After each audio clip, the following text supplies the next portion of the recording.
अस्सलामुअलैकुम क्लास 3, कैसे हैं आप सब। क्लास ही आप लोगों का टेस्ट था। जुमलों में इसम को दायरा बनाएं।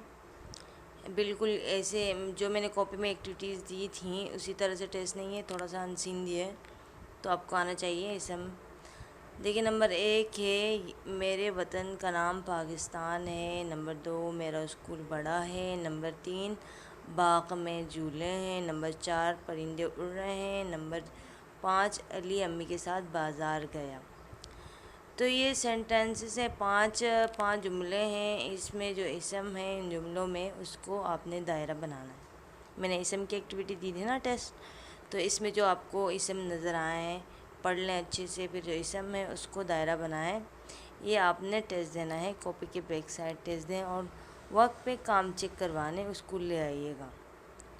और जो ऑनलाइन टेस्ट देना चाहते हैं वो ऑनलाइन दे दें और जल्द से जल्द टेस्ट दिया करें। आप लोग बहुत टाइम लगाते हैं। सही, ओके। फिर नेक्स्ट क्लास में दूसरा काम कराऊंगी मैं इंशाल्लाह।